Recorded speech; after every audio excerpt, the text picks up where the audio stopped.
ದೇವದೇವ ಮಹಾದೇವ ಶಿವರಾಯನ ಪಾವನ ಸನ್ನಿಧಾನಕ್ಕೂ ದೀರ್ಘದಂಡದ ಸ್ನಾನವನ್ನು ಸಮರ್ಪಿಸಿ ಪುಣ್ಯವಾಗಿರತಕ್ಕಂತಹ ಕಥಾಮೃತವನ್ನು ರಚಿಸಿರುವ ಗುರುದೇವಾಗುವಂತಹ ಶಿವರಾಯನ ಚರಣಾಲಯಗಳಲ್ಲಿ ಶಿವದಾಸನ ಚರಣಾಲಯಗಳಲ್ಲಿ ಭಕ್ತಿಯ ಶರಣಾರ್ಥಿಗಳನ್ನು ಸಮರ್ಪಿಸಿ ಕಾರ್ಯಕ್ರಮದುದ್ದಕ್ಕೂ ಸಂಗೀತ ಸುಧೀರನ್ನು ವಹಿಸತಕ್ಕಂತಹ ಗಂಧರ್ವಾಂಶರು ಗಾನ ವಿಚಾರಗಳು ತಬಲಾ ಮಾಂತ್ರಿಕರು ಗಾಯಕರು ವಾದಕರು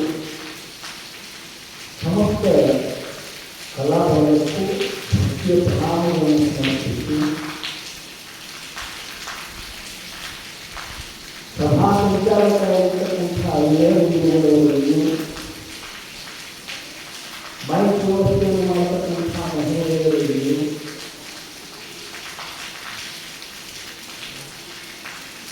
ನಡೆಯತಕ್ಕಂತಹ ಕಾರ್ಯಕ್ರಮವನ್ನು ವಿಡಿಯೋಗ್ರಾಫಿ ಮಾಡತಕ್ಕಂತಹ ಸಂಘ ವರಸಂಖ್ಯೆಯಲ್ಲಿ ಅಲ್ಲಿ ಪ್ರಸಾದ ವ್ಯವಸ್ಥೆಯನ್ನು ಮಾಡಿಕೊಂಡು ಭಕ್ತರಿಗಾಗಿ ಕಾಯ್ದಿರತಕ್ಕಂತಹ ಪಾಕಪ್ರವೀಣರಿಗೆ ಸಮಾವೇಶಗೊಂಡ ಜನರಿಗೆ ಹಾಗೂ ಜನರು ತಮ್ಮೆಲ್ಲರಿಗೂ ತಮ್ಮ ಶರಣಾರ್ಥಿಯನ್ನು ಸಮರ್ಪಿಸಿ ಸೇವಾ ಕಾರ್ಯದಲ್ಲಿ ಭಾಗಿಯಾದವರನ್ನು ಜಗತ್ತೂ ಸಿದ್ಧಾಂತವು ಸಿದ್ಧಾಂತವಾಗಿರತಕ್ಕಂತಹ ಪ್ರಸಂಗ ಅನೇಕ ಗೂಡುಗಳಿಂದ ಶಕ್ತಿ ಸವಾರಿ ಕಟ್ಟಿಕೊಂಡು ತಮ್ಮ ಪರಿವಾರಗಳನ್ನು ಕರ್ಕೊಂಡು ಮಕ್ಕಳು ಬಂದು ಅನೇಕ ಜನ ಬಂದಿದ್ದರು. ಬಂದು ಅಲ್ಲೇ ಹೊರಗೆ ಕಲ್ಲು ಮುಂದೆ ಇದು ಮಾಡ್ತಿದ್ರು, ಅಪ್ಪವನ್ನು ಉಳಿಸ್ತಿದ್ರು, ಅವರು ವೈಭವದ ಪೂಜಾ ಮಾಡ್ತಿದ್ರು. ಅವರನ್ನು ಕುರಿತು ಸಂಸ್ಕಾರಕ್ಕೆ ಸ್ವಂತ ಊರು ಕೆಲವೊಂದ ಇತ್ತು. ಕೆಲವೊಂದಿಷ್ಟು ಜನ ತಮ್ಮೂರ ಪ್ರಸಾದ ತಯಾರು ಮಾಡಿಕೊಂಡು ಚಕ್ರಿಯೊಳಗೆ ಬೆಳ್ಕೊಂಡು 80 ಚಕ್ರಿ ಜನ ಕರ್ಕೊಂಡು ಬರ್ತಿದ್ರು. ಬರುವ ಚಕ್ರಿ ಒಳಗೆ ಸಣ್ಣ ಮಕ್ಕಳು ವಯಸ್ಸು ಮಾಡುವವರು ಎಲ್ಲರೂ ಇರ್ತಿದ್ರು. ಒಂದ್ಸಲ ಅಪ್ಪವ್ರಿಗೆ ಪ್ರಸಾದ ಮಾಡಿಸಿ ಅವರು ಪೂಜಾ ವೈಭವವನ್ನು ಕಂಡು ಅವ್ರನ್ನ ಕುರಿತು ಶಾಸ್ತ್ರ ಕೇಳಾಕಿದ್ದಾರೆ. ಸಣ್ಣ ಮಕ್ಕಳು ಹೊರಗೆ ಆಟ ಆಡೋದು ನಿಂತು ಕೆರೆ ಕಡೆ ಪೂಜಾ ವಿಭಿನ್ನವಾದ ಕಾಡು ಗಿಡಗಂಟಿಗಳು ಬಹಳಷ್ಟು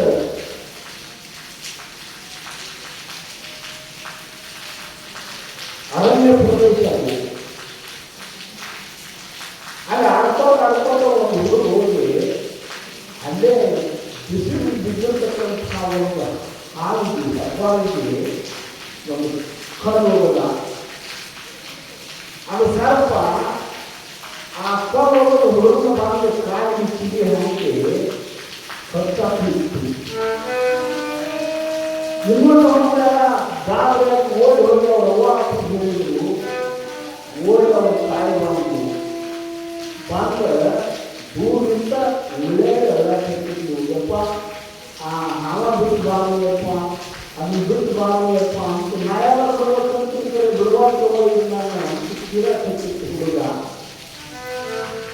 ಅವ್ರ ಆಟ ಅಂತ ಇನ್ನೊಂದು ಹುಡುಗರು ಎಲ್ಲ ಅಲ್ಪಟ್ಟಿದ್ರು ಜನ, ಸಾಕಷ್ಟು ಜನ ಇದ್ರು. ಆದರೆ ಯಾರು ಸಮೀಪಕ್ಕೆ ಬರುವರು ತಮ್ಮ ಪ್ರಾಣದ ಮೇಲೆ ಭಯದಿಂದ ಸಮೀಪ ಯಾರು ಬರುವರು. ಅದಕ್ಕೆ ಒಂದು ಮಹಾನುಭಾವರು ಹೇಳ್ತಾರೆ, ತಂದೆ ತಾಯಿಗಳಾದರೂ ಬಂಧಗಳಿದೆ, ತಂದೆ ಸತ್ತು ಶಂಕರಾದರು ಹಿಂದೆ ನಿಲ್ಲುವ ದೇವರು, ಒಂದನ್ನು ಗುರುವಿಗೆ ಒಂದನ್ನು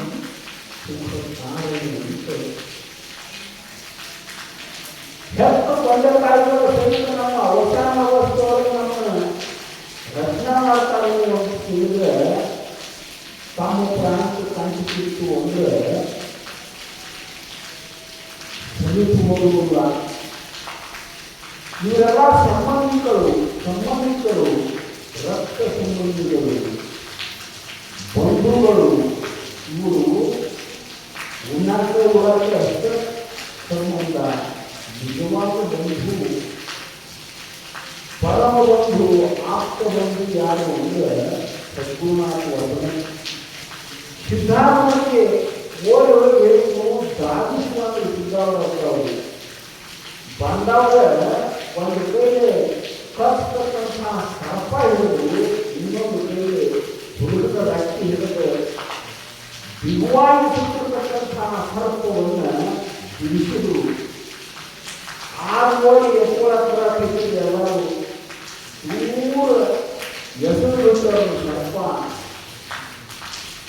ತಗೊಂಡು ಬಂದು ಮಠದೊಳಗೆ ತಂದು ಸಿಂಹಾಸನಕ್ಕೆ ತಂದು ಮನೆಯೆಲ್ಲ ಅಂಗಾರ ಹಚ್ಚಿ ಮಂಚಾಸ್ತಿ ಮಂತ್ರವನ್ನು ಹೇಳ್ತಾ ಸಿದ್ಧಾರ್ಥ ಮಹತ್ವ ಸ್ಪರ್ಶ ಮಾಡಿದ್ರು.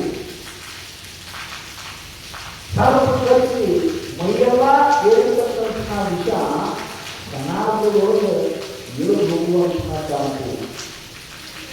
ಇಂಥ ಅಸಂಖ್ಯಾತ ಇಂದ್ರಿಯಗಳು ಅದೇ ಅಂದರೆ ಪ್ರತಿಕೊಂಡೇ ಸಾಯಬೇಕಾಗಿರ್ತಕ್ಕಂತಹ ಸರ್ಪ ಅಲ್ಲ. ಅದು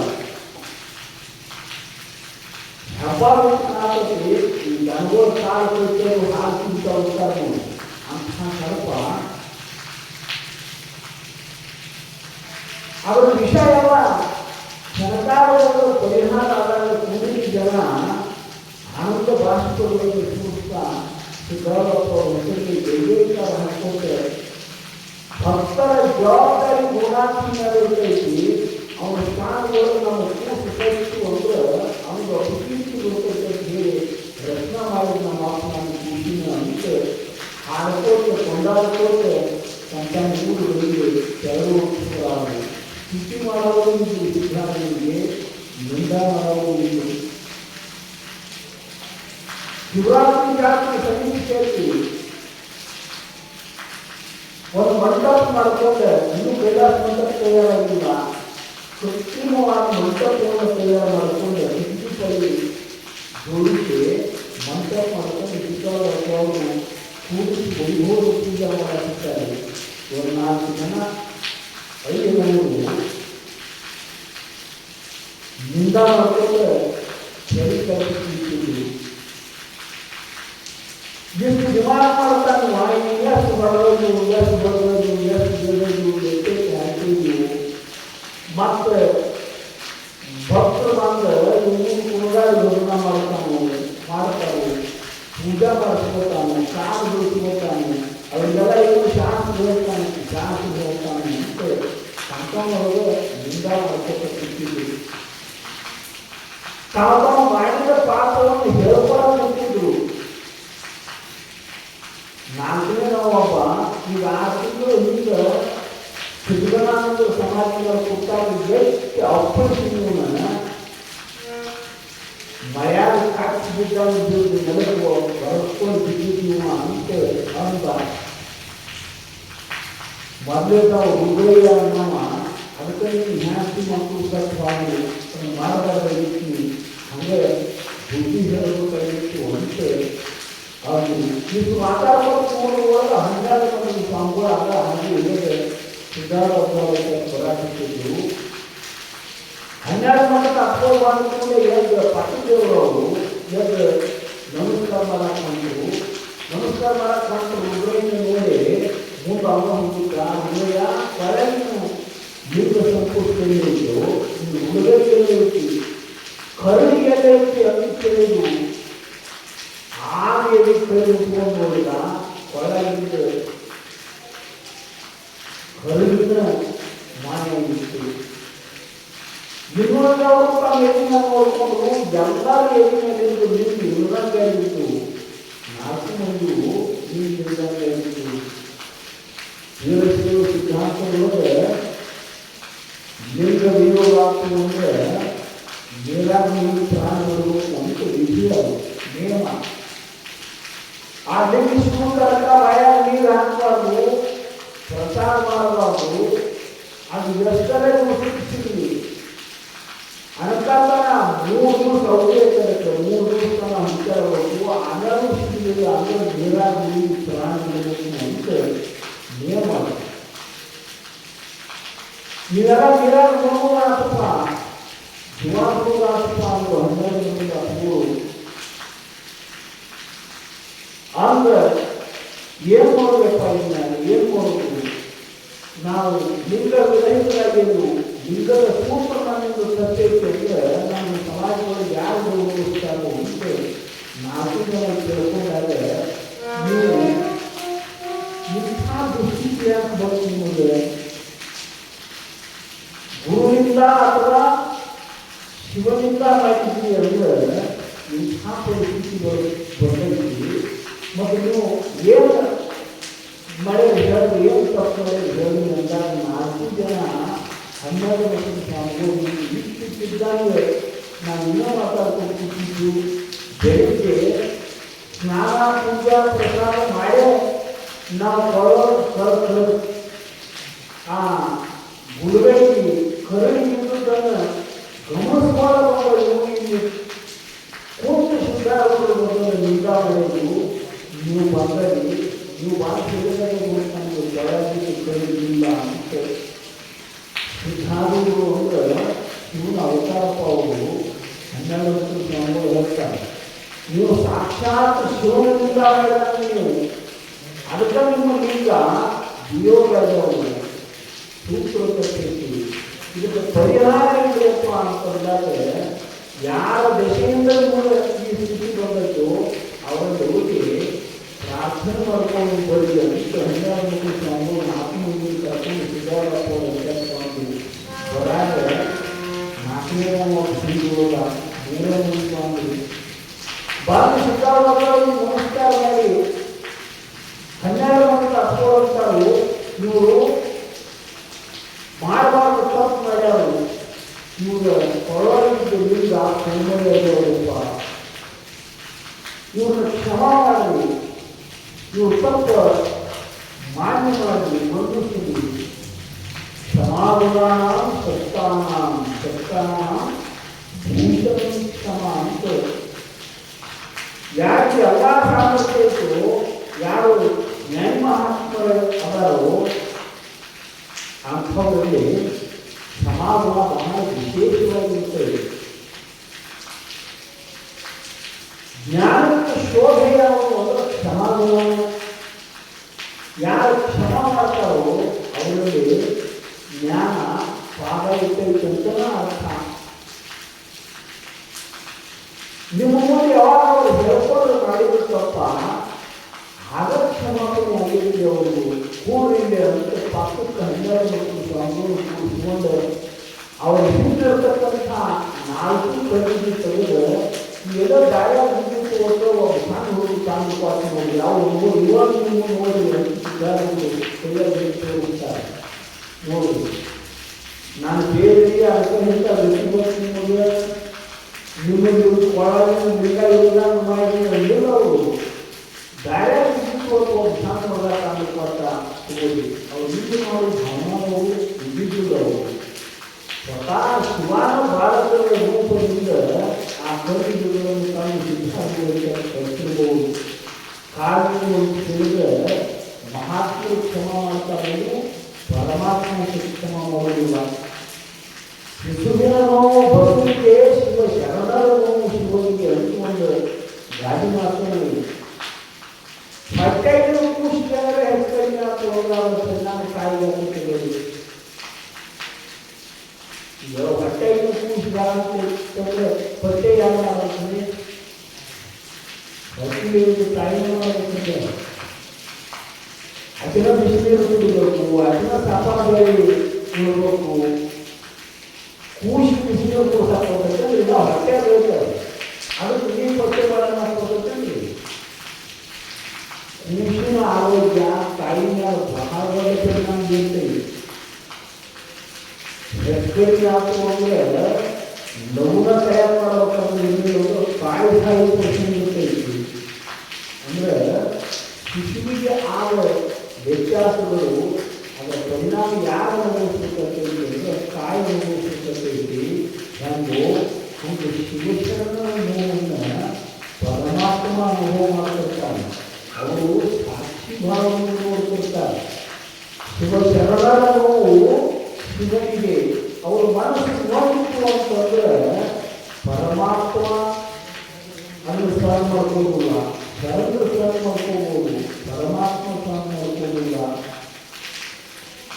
ಬಾಲಕನ ರೂಪದಲ್ಲಿ ಕವಿತಾಗಿ ಸಿದ್ಧಾರ್ಥಕ್ಕೆ ಪರಮಾತ್ಮ 3 ಕೈ ಹೇಳಿದಾಗ ಇಲ್ಲಿ ನಾನು ಕಲಿಗೆ ಅಂತ ಒಂದು ಜೀವನ ಪೂರ್ತಿ ಪೂಜೆ ಮಾಡ್ಕೊಂಡು ಹೊರಗೆ ಹಾಕೊಂಡು ಬಂದು ಲಿಂಗ ಸಂಪುಷ್ಟವು ತಮ್ಮ ದುಃಖ ಹಿಡ್ಕೊಂಡು ಒಳಗೆ ಹಾಕೊಂಡು ಇನ್ನೊಂದು ಹೋಗಿತ್ತು. ಆ ತಿರುಗಿ ನೋಡು 4 ನಾವು ಬಂದಿದ್ದಿಲ್ಲ. ಅವಾಗ ಕೂಡಿನ ಮಂದಿ ಆಗಿರುತ್ತೆ ನಾಯಕ್ ಹೋಗಿ ಅವನು ಕ್ಷಮ ಕೇಳಿ ಅವೇ ನನಗಿಂತ ಹೆಚ್ಚಿನ ಅಂತ ಬಾಯಿ ಬಂದಾಗ ಮಾತಾಡ್ಕೊಂಡು ನಿಂತಿದ್ದ. ಕೂಡಿನ ಮಂದಿ ನಾವು ಈ ಮಂದಿ ಕೆಡವಿ ತೋರದ ಅನುಭವವಾಗಿರ್ತಿದ್ವಿ. ನಾವು ಕರ್ಕೊಂಡು ಹೋಗ್ತಿದ್ದಪ್ಪ ಅಂತ ಹೇಳಿ 12 ಸ್ವಾಮಿಗಳು ಬಂದು ಅರ್ಜುನಾಗಿದ್ದು ಆ 4ನೇ ನಾವು ವಿಚಾರಕ್ಕೆ ಯಾಕೋ ಏನಾಗ್ತಿದ್ದು ಅರ್ಜುನ ಆಗಿದ್ದವ ದೇವರಿಗೆ ಶಾಂತ ದೇವಗಳು 12 ಸ್ವಾಮಿಗಳು ಹೇಳಿದ ಸಂಗಯ ಮಾಡಿ ಆ ಸಿದ್ಧಾರ್ಥ ಕರ್ಕೊಂಡು ಹೋಗಿ ದೇವಗಳಿಗೆ ಏಳಾದ್ರೆ ಬಲ ಇದ್ದಂಗೆ ಅಂದಾಗ ನಮಗೆ ವ್ಯತ್ಯಾಸ ಹಾಕಿಪ್ಪ ಅಂತ ಹೇಳಿ ವ್ಯಾಖ್ಯಾತಿ ಕರ್ಕೊಂಡು ಹೋಗಬೇಕು. ಸಿದ್ಧಾರ್ಥರು ಎಲ್ಲರಿಗೂ 3 ಕೈ ಮಾಡಿ ಲಿಂಗ ತೋರಿಸಿದ್ರೆ ಬಾಯಿ ನಾನು ಬದುಕುಂಡ್ರು ಅಂತ ಪಕ್ಕಕ್ಕೆ ಕುಂಡಿಸ್ಕೊಂಡ್ರು. ಅವನ ಪಕ್ಕಕ್ಕೆ ಕುಂಡಿಸ್ಕೊಂಡ ತಾನು ಸ್ವಹಸ್ತದಿಂದ ಲಿಂಗ ಧಾರಣ ಮಾಡಿದ್ರೆ ಅವು ಅದರ ಜ್ಞಾನವನ್ನು ಅನುಗ್ರಹ ಮಾಡಿದ್ದು 4 ಜನ ಕೃತಾರ್ಥರಾದವರು. ಸಿದ್ಧಾರ್ಥದಿಂದ ತತ್ವಶಾಸ್ತ್ರವನ್ನು ಕೇಳಿ ಉದ್ಧತರಾಗುವಂಥವರಾಗಿ ಉದ್ಧಾರಾಗುವಂಥವರಾಗಿ ನೀವು ವಾಪರಲ್ಲ ಇಂದ್ರಲ್ಲ ಅಂಗಿಗೇರಿ ರುದ್ರಮಿ ಸೂರ್ಯೋಗಿಗಳು ಅಂತ ಮಹಾತ್ಮರು. ಅವರು ಸಿದ್ಧಾರ್ಥನ ಹೆಸರು ಕೇಳಿ ಭೇಟಿಯಾಗಕ್ಕೆ ಬಂದಾಗ ಅವ್ರು ದೇವಿ ಪಾರಾಯಣ ಮಾಡೋರು ಮಹಾನ್ ಉಪಾಸಕರು. ಅವರು ಹುಬ್ಬಳ್ಳಿಯಿಂದ ಗದಗರಾಗ ಅಂದಿಗೇರಿ ಅಂತ ಐತಿ. ಆ ಅಂದಿಗೇರಿ ಒಳಗೆ ರುದ್ರಮಿ ಸೂರ್ಯೋಗಿಗಳು ಅವ್ರು ಮಾತ್ರ ಸಿದ್ಧಾರ್ಥ ದರ್ಶನ ಮಾಡಿ ಸ್ನಾನ ಮಾಡಿ ಪಾರಾಯಣ ಮಾಡ್ಕೊಂಡು ಕೂತಿದ್ದರು. ಡೈರೆಕ್ಟರ್ ಬಂದಾರು, ಮಹಾಸ್ವಾಮಿಗಳು ಬಂದಾರು, ಮಡಿಯಿಂದ ಅಡುಗೆ ಮಾಡಪ್ಪ ಅಂತ ನೋಡಿ ಸಿದ್ಧಾರಪ್ಪ ಅವರು ಯಾರು ಹಾಕುವುದಾದ ವ್ಯವಸ್ಥೆಯನ್ನು ಮಾಡಿಸ್ತಿದ್ರು ಅವರು. ನೀವು ಹಂಗೈಯಲ್ಲಿ ನಾಮಂಗೈಯಲ್ಲಿ ಹಂಚಿದ್ದಿಲ್ಲ. ಪ್ರಸಾದ ಸಮಯ ಮುಗಿತು. ಪ್ರತಿನಿತ್ಯ ಒಂದು ಆವೃತ್ತಿ ದೇವಿ ಪುರಾಣ ಓದವರು ಅದು ಮುಗಿಬೇಕಾದ್ರೆ 4-5 ತಾಸು ಹಾಕಿರ್ತಾರೆ. ಅದು ಯಾವಾಗಲೂ ಓದು ಇದ್ರೆ 4-5 ತಾಸು ಹಾಕಿರಿ. ಪ್ರಸಾದ ತಯಾರಾಗೋದಕ್ಕೆ ಅವರು ಮುಗಿಸಿ ಆದಾಗ ಎಲ್ಲ ಭಕ್ತರಿಗೆ ಎಲ್ಲರೂ ಉನ್ನತಿರಪ್ಪ ಅಂತ ಹೇಳಿ ಸಿದ್ಧವಾದವರು ಒಂದು ತಾಸಾಗ ಪೂಜೆ ಮುಗಿಯುವವರೆಗೂ ಸ್ವತಃ ಸಿದ್ಧಾಂತಗಳು ಅವರ ಪಾರಾಯಣ ಒಂದು ಮಾರ್ಗ ಕಳೆದುಕೊಂಡು ಪಾರಾಯಣ ಮಾಡಾಕಿದ್ರು. ಸಿದ್ಧಾಂತವಾದ ಪಾರಾಯಣ ಬಿಟ್ಟು ಕೈ ಮುಕ್ಕೊಂಡು ಅವ್ರನ್ನ ನೋಡಾಕಿದ್ರು. ಶಿವಯೋಗಿ ಇನ್ನೊಮ್ಮೆ ಈ ಲೋಕ ಹುಟ್ಟಿ ಬರೋದಕ್ಕೆ ಮೇಲೆ ಬಾಂಧು ಸಿದ್ಧಾಂತಗಳು ಯುದ್ಧ ಇಟ್ಕೊಂಡು ಪಾರಾಯಣ ಮಾಡೋದು, ಉಪಾಸನೆ ಮಾಡೋದು ನಿನ್ನ ಪುಣ್ಯವಂತನನ್ನಾಗಿ ಶ್ರೇಷ್ಠ ಕುಲದೊಳಗೆ ಶ್ರೇಷ್ಠ ಜನ್ಮಗಳು ಹುಟ್ಟಿಸ್ಬೇಕು ನೀವು ಅಂತಿಲ್ಲ. ಆದರೆ ಮಾತು ಹುಟ್ಟು ಸಾವನ್ನು ದುಃಖ ಜನ್ಮ ಬರುವುದಿಲ್ಲ. ಮಾತು ಬರೋದಕ್ಕೆ ಮನೆಯಲ್ಲಿ ನಮಗೆ ಕೂಡಲೇ ದೇವಿ ಪುರಾಣ ಅಲ್ಲೇ ಇಟ್ಟರೆ ಹುಟ್ಟುವ ಸಂತಾನ ನಮಸ್ಕಾರ ನೀವು ಯಪ್ಪ ಇದೋ ಒಂದು ಜನ್ಮದೊಳಗೆ ನಾನು ಮುಕ್ತಿ ಮಾಡಪ್ಪ ಅಂದಾಗ ಅಲ್ಲಿಗೆ ಬ್ರಹ್ಮರಂಗಗಳ ಹೊರಗಹಸ್ತವನ್ನು ಸ್ವರೂಪ ಸಾಕ್ಷಾತ್ಕಾರ ಮಾಡಿದ್ದೀರಿ.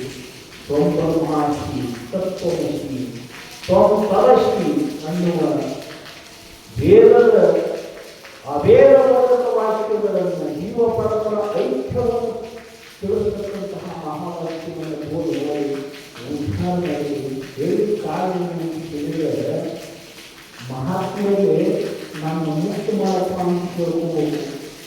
ಮತ್ತು ಮರಳಿ ಅಂಥ ಲೋಕ ಸಿಗಲಿ, ಇಂಥ ಲೋಕ ಸಿಗಲಿ, ಅಂಥ ಜನ್ಮ ಬರಲಿ, ಇಂಥ ಜನ್ಮ ಬರಲಿ ಅಂತ ಬಯಸಬಾರದು. ಆ ಜನ್ಮ ತೀರಾದರೆ ಮತ್ತೆ ಹಿಂದಿನ ಜನ್ಮಗಳು ಬರ್ತಿರ್ತಾವೆ. ನಮ್ಮ ಸಂಚಿತದೊಳಗೆ ಎಷ್ಟು ಪಾಪಗಳು ಎಷ್ಟು ಪುಣ್ಯ ಆಯಿತು ಗೊತ್ತಿಲ್ಲ. ಅಂದರೆ ಜನ್ಮ ಜನ್ಮಗಳಲ್ಲಿ ಮಾಡಲ್ಪಟ್ಟಂಥ ಪಾಪ ಹೊಗೆನಾಗ ಹಾಕಿಟ್ಟು ಜ್ವಾಳ ಇದ್ದಂಗೆ ಅದು. ಈಗೇನು ತಿನ್ನಾಕ ಬಿಟ್ಕೊಳ್ಳೋದಿಕ್ಕಿಲ್ಲ ಅನ್ನೋದು ಪ್ರಾರಂಭ. ಅದು ಇನ್ನು ಮುಂದೆ ಬಿಟ್ಟು ಬರ್ತೇನೆ ಓದೇ ಇರುತ್ತೆ. ಬೀಜ ಕಾಯ್ಕೊಳ್ಳೋದು ಅದು ಆಗಾಮಿ ಕರ್ಮ. ಕರ್ಮದ ಊಟ ಜನ್ಮ ಕಟ್ಟುವುದಿಲ್ಲ. ಆ ಕರ್ಮ ಯಾವುದು ನಷ್ಟಕ್ಕೆ ಅಂದರೆ ಜ್ಞಾನದಿಂದ ನಷ್ಟಕ್ಕೆ. ಜ್ಞಾನದ ಹೊರತಾಗಿ ನಷ್ಟ ಆಗುವುದಿಲ್ಲ. ಕರ್ಮ ಉಪಾಸನೆಗಳಿಂದ ಅಜ್ಞಾನ ದೂರ ಆಗುವುದಿಲ್ಲ. ಅದಕ್ಕೆ ಶರಣರು ಜ್ಞಾನದ ಬಲದಿಂದ ಅಜ್ಞಾನದ ಕೇಳುವುದಿಲ್ಲ ಅಂತ. ಕರ್ಮದ ಬಲದಿಂದ ಅಜ್ಞಾನದ ಕೇಳುವುದಿಲ್ಲ ಅಂತೀವಿ. ಏನು ಮಾಡಾಕತ್ತೇವಿ, ಎಂಥ ಶ್ರೇಷ್ಠ ಕರ್ಮ ಮಾಡಾಕತ್ತೇವಿ ಅಂದ್ರೂ ಅದು ಅಜ್ಞಾನದೊಳಗೆ ಗಮನ.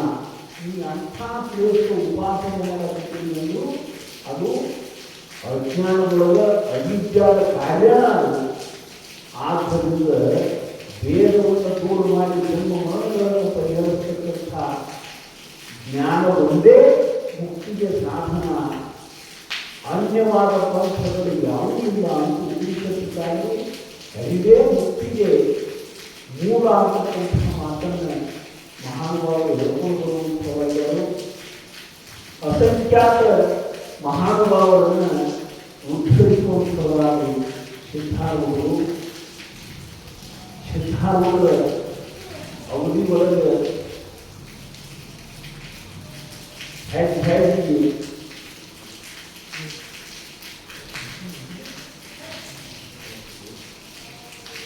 ಇಂಥ ಅನಂತ ಲೀಲೆಗಳು ಸಾಗ್ತಾ ಇದ್ದವು. 4 ಜನ ಐದವರು ಅಂದರೆ ಮನ, ಬುದ್ಧಿ, ಚಿತ್ತ, ಅಹಂಕಾರ. 4ನೇದಾಗಿರ್ತಕ್ಕಂಥ ಅಹಂಕಾರ ಅದು ಮಹತ್ವದ ಸಮೀಪಕ್ಕೆ ಬರುವುದಿಲ್ಲ, ಬಾಗುವುದಿಲ್ಲ. ಅದು ಅಹಂಕಾರದಿಂದ ಬೀಜಾಗ್ರಸ್ತೈತಿ. ಅದಕ್ಕೆ ದೂರವಿರ್ತಾವು 3 ಮಂದಿ ಮನ, ಬುದ್ಧಿ, ಚಿತ್ತಗಳಿಗೆ ವಿವೇಕವನ್ನು ಹೇಳಿ 12 ವರ್ಷದ ಸ್ವಾಮಿಗಳು ಅನ್ನುವ ವಿವೇಕ ಮನಬುದ್ಧಿ ಚಿತ್ತಗಳಿಗೆ ವಿವೇಕವನ್ನು ಹೇಳ್ತಾರೆ ಹೊರತಾಗಿ ಅಹಂಕಾರಕ್ಕೆ ಹೇಳಕ್ಕಾಗಲಿಲ್ಲ. ಅದು ಯಾವಾಗ ಸಂಪೂರ್ಣ ಅಹಂಕಾರಕ್ಕೆ ಪೆಟ್ಟು ಬಿಟ್ಟು ನೋಡಿ ಇವು ಭಾಳ ಚಲೋ ಅಂದ್ರೆ ಅಹಂಕಾರ ಆಹಾರ ಪಟ್ಟಂಗ ಮತ್ತಷ್ಟು ದಸಪುಷ ಅಹಂಕಾರ ಮತ್ತಷ್ಟು ಗಟ್ಟಿ ಕೊಡ್ತೈತಿ. ನಿಮ್ಮಟ್ಟು ಚಲೋ ಯಾರು ಹೇಳಿ ಅಂದ್ರೆ ಮತ್ತಷ್ಟು ಅಹಂಕಾರದಲ್ಲಿ ಜನರು ಹೊಗಳಿ ಹೊಗಳಿ ಅನ್ನೋ ನನ್ನ ಶೂಲ ಕಿಕ್ಕಿದರಲ್ಲ. ಯಾರು ಬೇರೆ ಬುದ್ಧಿ ಹೇಳ್ತಾರೋ ಅವ್ರು ನಮಗೆ ಒಳ್ಳೆಯ ಹೇಳ್ತಾರೆ, ಅನುಭವಿಸಿ ಮಾತಾಡ್ತಾರೆ. ಯಾರು ನಾವು ಹೇಳ್ತಾರೋ ಅವ್ರು ನಗ್ಗಡ ಮಾಡ್ತಾರೋ ಅಂತ ಅನುಭವಿಸಿ ಮಾತಾಡ್ತಾರೆ. ನೋಡಿ, ವೇದದ ಮಾತನ್ನ ಗಾಂಧಿ ಮಾತ ವೇದದ ಕೇವಲ ಮಾಡ್ತಾರೆ, ಕಾರಣ ಐತಿ. ಅದಕ್ಕೆ ಓಡೆ ಓಡೆಗಳನ್ನು ತಿಂದಾಕ ನೀವು ಹಿಂಗೆ ತೆಗಿದ್ರಿ, ಯಾರು ತೆಗಿದ್ರಿ, ನೀವು ಇಂಥ ಮಾಡಿದ್ರಿ, ಅಂಥ ಮಾಡಿದ್ರಿ, ಇದು ಮಾಡಬೇಕಾಗಿತ್ತಪ್ಪ ಅಂದ್ರೆ ಅಹಂಕಾರ ಪಟ್ಟು ಬರಾಕತ್ತೈತಿ. ಎಲ್ಲೆಲ್ಲಿ ಅಹಂಕಾರ ಪಟ್ಟು ಬರಾಕತ್ತೈತಿ ಅಲ್ಲಿಂದ ಪರಾಯ ಮಾಡಕತ್ತಾನ ಮನುಷ್ಯ, ಅಲ್ಲಿ ಜಾಗ ಕಡಿಮೆ ಮಾಡಕತ್ತಾನ, ಧೂಳ್ಯಾಕ ನೋಡ್ತಾನೆ. ಅವೇನೋ ಮಾಡೋಕ್ಕೆ ಬರೀ ಬೇಯಾಕತ್ತಾನ ಮನುಷ್ಯ. ಕಾಲ ಏನು ಮಾಡೋದು ದೂರು ತೆಗಿತಾನೆ. ಅವನ ಪಿತಾನೆ ಸ್ವಭಾವ ಕೊಡುವುದಿಲ್ಲ. ಭಾಳ ಸೂಕ್ಷ್ಮ ಐತೆ ಅಹಂಕಾರ. ಸುಮ್ಮನೆ ಪುಸ್ತಕ ಹೇಳ್ತೀನಿ ನಿಮಗೆ. ಇನ್ನೊಂದು ಅವ್ರು 10-20 ಮಂದಿ ಪುಸ್ತಕದಲ್ಲಿ ನಮ್ಮ ತಿಮ್ಮ ಸೈಕಲ್ ತಿಮ್ಮನ್ನು ಬಾಂಧವ ದಾಪ ಸಾಧನ ಬೆಳೆದ ಬಿದ್ದು ಪಾಪ ಮೇಲೆ ಸೈಕಲ್ ನಾನು ಕಟ್ಟಿ ನಾನು ಕುಂದಿರ್ತೀವಿ ಮತ್ತು ಜೋರೆ ಒಂದು ದಾಪ ಮುದ್ದಾನು ಕಟ್ಟಿತ್ತು, ಹೇಳಕ್ಕಾಗ್ತಿರ್ಲಿಲ್ಲ. ಎದುಷ್ಟಾನ ಕಟ್ಟಿ ನಾನು ಕುಂದಿರ್ತೀವಿ. ಹೆಂಗೆ ತಿಮ್ಮ ಈ ತೋರ್ಸ್ ನಾನು ಸೈಕಲ್ ಹೊಡಿತೀವಿ, ಹೀಗ್ಯಾಕೆ ಬಿಡ್ರಿ ಹೀಗ್ಯಾಕೆ ಬಿಡ್ರಿ ಅಂತ ಏನು ಹೇಳ್ತೇನೆ. ಬಿದ್ದು ಗೊತ್ತಾಗಲಿಲ್ಲ ಎಲ್ಲ ನಾನು ಇಂಗ್ಲೀಷ್ ಸೈಕಲ್ ಹಿಂಗೆ ಹೇಳ್ತೀನಿ ಅಂತ, ನಾನು ಸೈಕಲ್ ಇಂಗ್ಲೀಷ್ ಸೈಕಲ್ ಹಿಂಗೆ ಹೇಳ್ತಂತ. ಅಂದ್ರೆ ಅಹಂಕಾರ ಬಿಟ್ಕೊಡಕ್ಕೆ ತಯಾರಿಲ್ಲ ಮನುಷ್ಯ. ಈ ಬಂಧನ ಯಾವುದಕ್ಕಾಗಿ ಬಂದೈತಿ ಅಂದ್ರೆ ಅಭಿಮಾನದಿಂದನೇ ಬಂದೈತಿ, ಅಹಂಕಾರದಿಂದನೇ ಬಂದೈತಿ. ಅದಕ್ಕೆ ಮರಾಠಿಗಳ ತುಕಾರರು ಅಭಿಮಾನ ಕೂಡ ಮುಕ್ತಿ ರೋಖಡ. ಈ ಅಭಿಮಾನ ಬಿಟ್ಟಿ ಅಂದ್ರೆ ಉದ್ರಿಯಿಂದ ಮುಕ್ತಿ ನಾಳೆ ನಾಡ ಇಲ್ಲ. ಲೋಕಾಂತರದಲ್ಲಿ ಹೋಗಿ ಪಡೆದಿರುವ ಮುಕ್ತಿ ಅಂದ್ರೆ ಸ್ವರ್ಗಲೋಕಕ್ಕೆ ಹೋಗುವುದು, ಕೈಲಾಸಕ್ಕೆ ಹೋಗುವುದು, ವೈಕುಂಠಕ್ಕೆ ಹೋಗುವುದು, ಪುಣ್ಯ ಪುಣ್ಯ ಮಚ್ಚಲೋಕ ಶಕ್ತಿ ಆ ಬ್ರಹ್ಮವಾದ ಲೋಕ ಪುನರಾವರ್ತನೆ ಅರ್ಜುನ. ನೀನು ಎಂಥ ಲೋಕಕ್ಕೆ ಮಾಡ್ಕೊಂಡು ಸಾವಿರದಿಂದ ನಿನ್ನ ಪುಣ್ಯಾಕಿ ಇತ್ತು ಅಂದ್ರೆ ನಡಿ ಮಾಡೋದಿಗೆ ಅಂತ ನೋಡಿ ಬರ್ತಾರೋ ಆ ಕಲಿಗೆ ಅರಿವಿನಲ್ಲಿ ಮನುಷ್ಯ ಜನ್ಮ ಅಂದ್ರೆ ಪರಮಾತ್ಮ ವಿವೇಕವನ್ನು ಕೊಡ್ತಾನೆ, ತಿಳುವಳಿಕೆ ಕೊಡ್ತಾನೆ. ಇದರ ಜನ್ಮದೊಳಗೆ ಸದ್ಗುರುವಿಗೆ ಯಾರು ಇದು ಸತ್ಯ ಇದು ಮಿಥ್ಯ ಅಂತ ಯಥಾರ್ಥವಾಗಿ ಬೋಧನೆ ಮಾಡ್ತಾರೋ ಅಂಥ ಸದ್ಗುರುವಿಗೆ ಶರಣಾಗತರಾಗಿ ನಮ್ಮ ಜನ್ಮ ಸಾರ್ಥಕತೆ ಇಷ್ಟತಕ್ಕಂಥ ಸದ್ಗುರುವಿಯನ್ನು ಆ ಗುಣಾಥ ದೈವಾತ್ಮೆ ಅಂತ ಪ್ರಾರ್ಥಿಸಿ ಸೇವಾ ಸದ್ಗುರು ಶರಣಾಗತಿಯಂತ ಅರ್ಪಣ ಮಾಡೋದರ ಜೊತೆಗೆ ಇವತ್ತಿನ